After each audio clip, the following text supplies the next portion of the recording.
Hello. હા હા ભાઈ ચાલુ રાખો. કેટલી વાર લાગશે? હું ચાલુ રાખો, એટલી બધી વાર લાગે? હલો.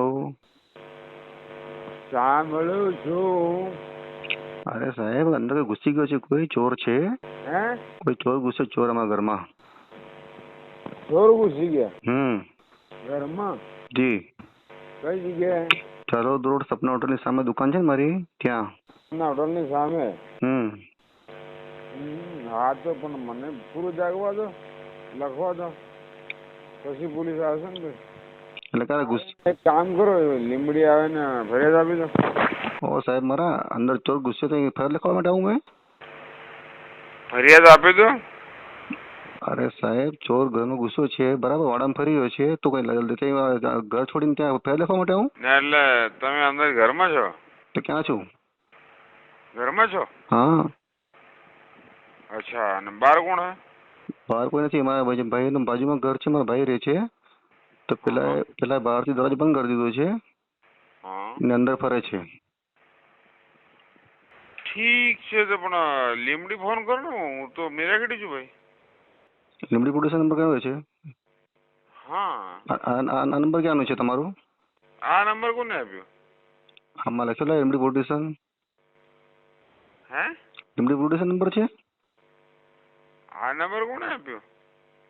આપ કોણ બોલો છો? અજીત ડામોર. મતલબ પોલીસ સ્ટેશનથી બોલો છો?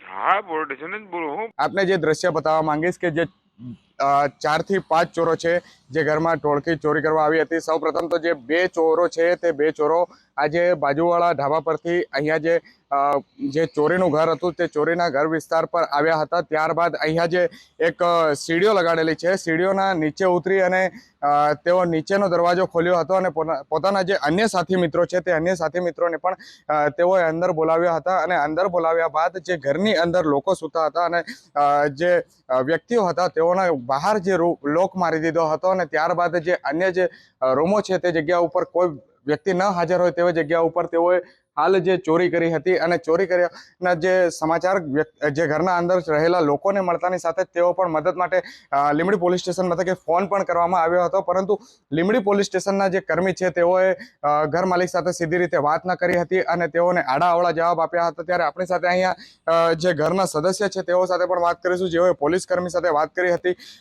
પ્રવીણભાઈ, શું કહેશો? આપે જે સમયે પોલીસને ફોન કર્યો હતો અને તમારી સાથે જે પોલીસે આડાઅવળા જવાબ આપ્યા હતા? આડાઅવળા જવાબ એટલે કે મેં 236 પોલીસ નંબર છે ત્યાં મેં કોલ કર્યો તો એમણે મને 4 મિનિટ ને 17 સેકન્ડ સુધી આ ટાઈમપાસ કર્યું. ખાલી ને મને કહે કે હું મીરાકેડી છું. જ્યારે મેં ફોન કર્યો લેન્ડલાઇન પર, મને કહે કે હું મીરાકેડીથી બોલું છું એમ.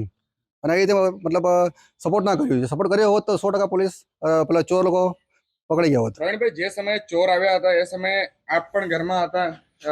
હું બાજુમાં રહું છું અને મારા ભાઈનો 2:57 પર કોલ આવ્યો મારી પર કે આપણા ઘરમાં આ ચોર ઘૂસી ગયા છે અને બહારથી લોક કરી દીધું છે, જેથી હું બહાર નહીં આવી શકે. અને પછી મને કોલ કર્યો એટલે પછી મેં થોડી રાહ જોઈ કે કેટલા જણા ખબર નહીં, કેટલા જણા હોઈ શકે, 1 બી હોય, 10 બી હોઈ શકે, 20 બી હોઈ શકે છે. ત્યાં ડરથી બહાર ના આવી શક્યો. થોડી વાર પછી મેં હિંમત કરીને પછી પાછળથી અમે અંદર આવ્યા તો તે ઘડી લોકો તે ઘડી ચોર ભાગી ચૂક્યા હતા. અંદાજ કેટલી ચોરી થઈ હશે?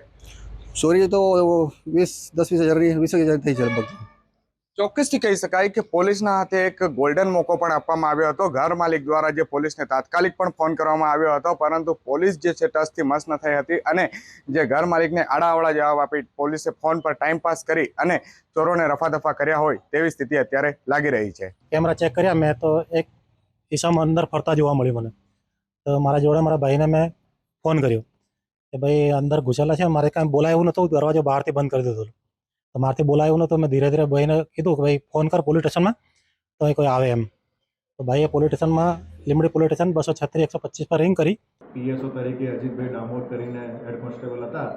એમને ફોન પર જે અરજદારને છે રિસ્પોન્સ બરાબર રીતે આપેલો નહીં અને એમની સાથે મિસબિહેવ કરેલું અને એમને ઘરે ચોરાયેલા છતાં તેમને પણ કોઈ પણ જાતની કોઈ કાર્યવાહી કરેલ નહીં.